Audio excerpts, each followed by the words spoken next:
Since then, Nova Scotians have spoken clearly. Many people told us that they were worried about certain parts of the budget.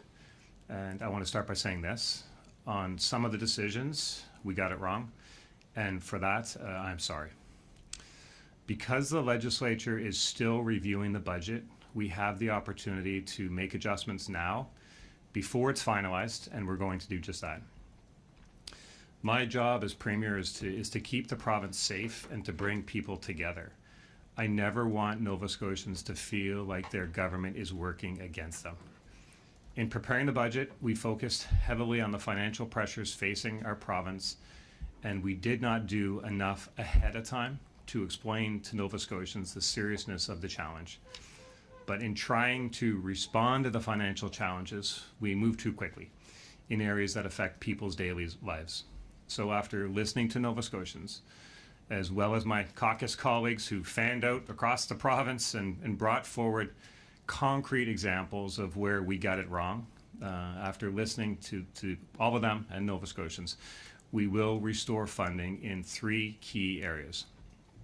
First, supports and programming for people with disabilities. Second, supports and programming for seniors. And third, supports for African, Nova Scotian, and Indigenous students seeking to further their education. These programs will have their funding restored through revised estimates that the Minister of Finance will bring forward in the coming days. In total, these changes restore approximately $53.6 million in funding. When we reviewed the impacts, it was clear that these programs make a real difference for seniors, people with disabilities, and students. So restoring that support was the right decision. And restoring that funding ensures access to care, meals, and other supports, and it ensures the opportunity for advanced education. These are all priorities for Nova Scotians, and restoring this funding will increase the deficit in the short term. That's for sure. We started this process with a pretty significant deficit, and restoring this funding will increase that deficit in the short term. But Nova Scotians made it clear that even as we work through the financial challenges we face, we must protect services that people depend on. And I agree, and these changes today will do that. There are other organizations and programs that are affected by the budget, and I know that they will hope today that their funding may also be restored, and they will be disappointed to hear that these changes are limited to the 3 key areas. Specifically to the arts community, even though the program adjustments will remain, you are valued. Art and culture is a big part of what makes this province special. It's a big reason why people want to live here. It's a big reason why others want to come here. And it helps to remind us of who we are as Nova Scotians and why we love being Nova Scotians. The budget tabled 2 weeks ago includes $66 million for the sector, and that funding will remain. This is a significant number, and I don't think it should be lost in the discussion. Nova Scotians can feel confident that their government is supporting the sector. For perspective, that number was $51.5 million in 2021. So under my government, we have been able to do more, and hopefully that upward path can continue in the future. But that doesn't mean I don't wish that we could do more today. I do wish we could do more today, and I sincerely mean that. But it is my hope that as we grow the economy, we get back to a place where we can once again do more. And that really is the bottom line. The larger work remains ahead of us. I'm hopeful that we can come together as Nova Scotians and tackle the real elephant in the room. Because if Nova Scotia is going to sustain the services people depend on, we must grow our economy. And we can grow our economy. There are bigger and brighter days ahead for our province. The real opportunities are in front of us, and they are natural resources in defense and in companies that are already here building their future. So my responsibility is to make sure that we realize those opportunities so we can ultimately look to do more once again. So I'll keep working to build the stronger future Nova Scotians deserve. The deficit got bigger today with this announcement, but it's a risk that we are taking in order to protect some of our most vulnerable. Thank you.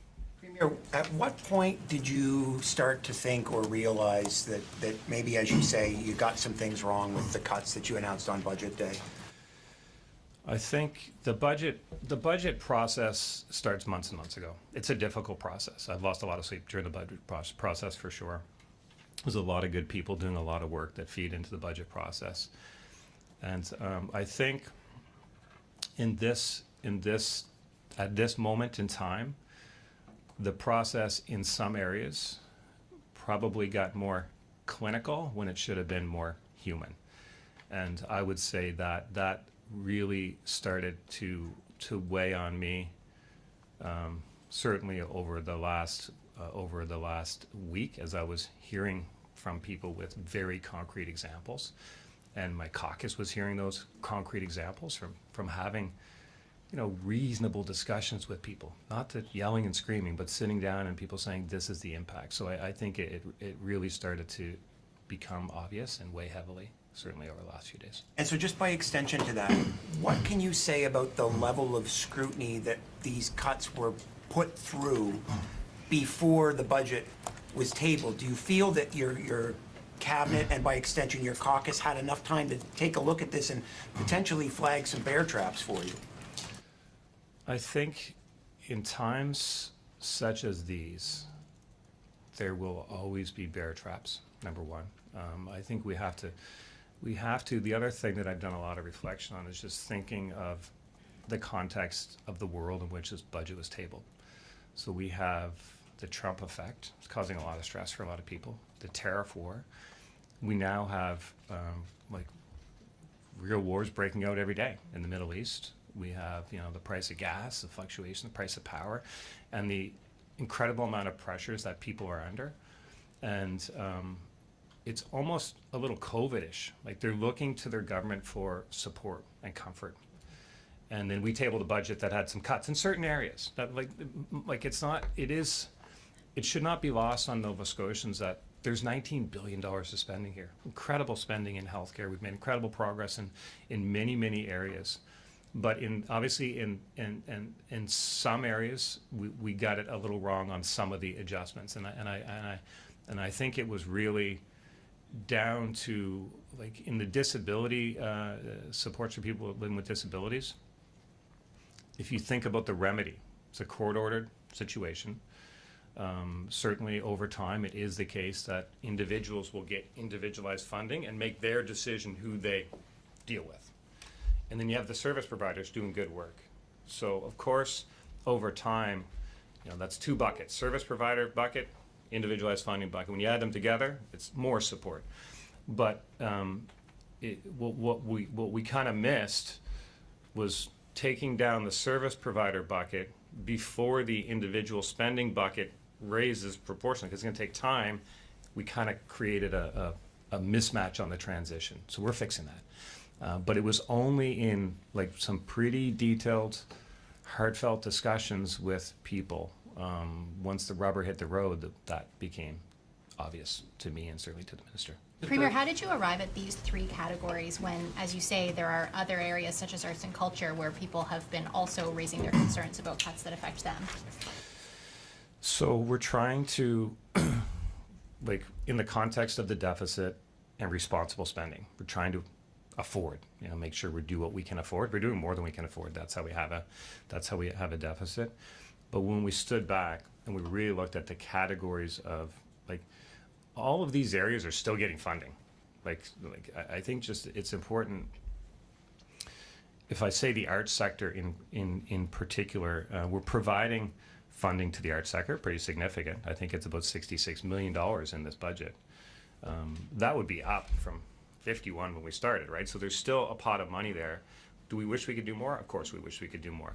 But when we look back and said, okay, if we're going to, if there's areas where we have to, or we should, as humans, do more, it's what are the areas where it impacts a person's daily life, their absolute ability for food, for support. So we just wanted to kind of focus on, that's how we got to people living with disabilities, supports for seniors, and then, the opportunities for advanced education are significant to people's mental health. And this $53.6 million that's restored, does that completely restore all the cuts that were made that affect disabilities, seniors, and African Nova Scotian and Indigenous students? Yeah. That's my understanding, yeah. Premier, how do you think the rating agencies will react to your announcement? The deficit got bigger. It's a real thing. Like the deficit is kind of a abstract concept for most Nova Scotians. They're just trying to live, right? But the deficit is something that as elected leaders we have to be conscious of, and it got bigger today.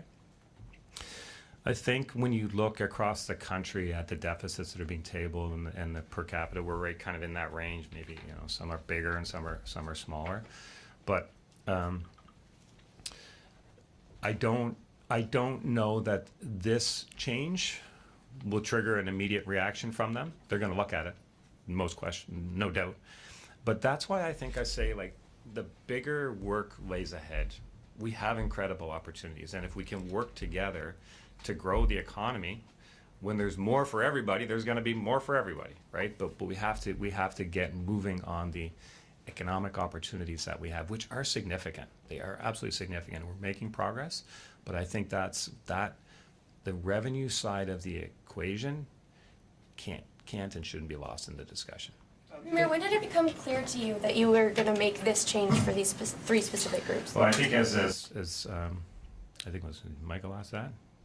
So I think it's the level of pressure that we have felt as elected leaders and as people working in the departments. Like, this is an incredibly stressful time for the civil servants on these budgets. I think, like, just order of magnitude, I think the initial numbers that were submitted would have had a deficit over $2 billion. So we knew that wouldn't work. So we had to get it to a manageable area, and we tried to do that the best we could. We did the best we could. But when the rubber hits the road, and people can actually see the direct impact and articulate that, I listen carefully to that. So we definitely were listening carefully. I had a lot of, I would say, very reasonable, rational discussions with people who just kind of laid it out for me, certainly over the last, since it's been tabled. And I think caucus had the opportunity on the weekend and last week, talking to their constituents. They've been in pretty constant contact, but creating business cases of what these impacts might do to people. And it just, when we saw some of those impacts, it just said, I can't accept that. We try to govern with, we have a big responsibility. I try to kind of, one kind of rule that I always have kind of had, and I try to instill in my kids too, is like, can I put my hand on my heart and say we did the right thing there? And I think when I put my hand on my heart and I said, what will the impact be on people living with disabilities, I couldn't live with that. When I put my hand on my heart on some of the other sectors, I said, I wish we could do more, but I have to live with that. So it looks like cutting grants is not going to get you back to a balanced budget. What are you going to do next year? Raise the revenues. That's the thing. Like, the real work is ahead. There's no question that over the fullness of time, the government can and only should do so much. But over the fullness of time, that expands. You add a couple grants here, you add a couple programs here, you do a little more, you pilot something.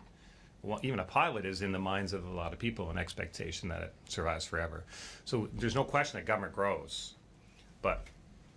And there's obviously no question either that when you try to reel it back in, it's tough, right? It's tough. We see it, right? But so we have to do what we can and do a little bit more because we're humans. We care. That's why we're here. But the answer to the financial sustainability of our province is not through arguing over what cuts to make. The answer is in growing the revenues and recognizing the opportunities that are before us. The biggest opportunity is, sorry if I could just. So, like, I see incredible opportunities, obviously, in natural gas, onshore, offshore oil. The onshore stuff would be, you're right, okay? A lot of the opportunities are, let's call them medium to longer term, but some are short term. But even the medium to longer term, if we take the offshore oil and gas, if we can attract people and get them interested in taking it, then they'll start to spend money. right away. Like, the oil might not flow or the gas might not flow for a few years, but the office will get set up and the people will get hired and the subcontractors will be starting to do stuff. So I think it's all part of the grand, like that momentum. We have to get the ball rolling. Once the ball is rolling, then it will roll. And it's starting to roll. We're just kind of nudging it a little bit. It's just... You can have our last question. Somebody else can take it. That was essentially my question. Premier, the budget that you tabled 2 weeks ago has the 4-year sustainability plan, and of course, as you know, year 2, year 3, year 4, the cuts are much, much larger than what you're doing in this first year. How will this experience that you and your caucus have gone through in the last 2 weeks inform how you will approach those out years as you try to decide where you should cut, where you shouldn't cut, what you can live without, what you can't live without? So a lot of the spending of government is wages, it's people, actual people with families. So some of that, and I think a good portion of that is natural attrition. So that's kind of just going to unfold. We got to make sure that we can still provide the level of services. But I think to your bigger point, I think we'll learn from this for sure. We'll probably go back to the drawing board a little bit on how we engage Nova Scotians earlier in the process and talk to them about how do we work together to get through this, right? And be honest about the problem, and then work with them to find solutions. And I think we can do obviously a lot better than we did this time, but I think we can make pretty good progress on that. But I think what and I did a lot of soul searching. I think what happened is we started to present solutions to a problem that most Nova Scotians didn't really know existed. And that's the financial challenges and the crisis we have on the finances. So we'll work with them. I think the problem will be more evident over, through this process. There's certainly, look, I'm getting a lot of messages from people, particularly younger people. Don't raise my taxes. I can't afford it. Young lady this morning called me, said, my husband and I finally just saved up to buy a house. We support the arts. We do everything we can. We're stretched. Please don't raise our taxes, right? So that's a voice that is probably not going to appear at a protest march, but it's an important voice in the discussion. So the whole revenue discussion, generation of revenues, is really important. The doing what we can but controlling expenses is really important, and there are always going to be certain groups that I wish we could do something for, but I have to understand that government has a limit too. So I hope today people feel there'll be certain groups of people that can feel better about their role and their place in Nova Scotia, and even those that we didn't restore funding, I hope they know that we wish we could, and maybe there'll be a better day when we can. But thanks, That's all everyone. the time we have. Thanks, everybody.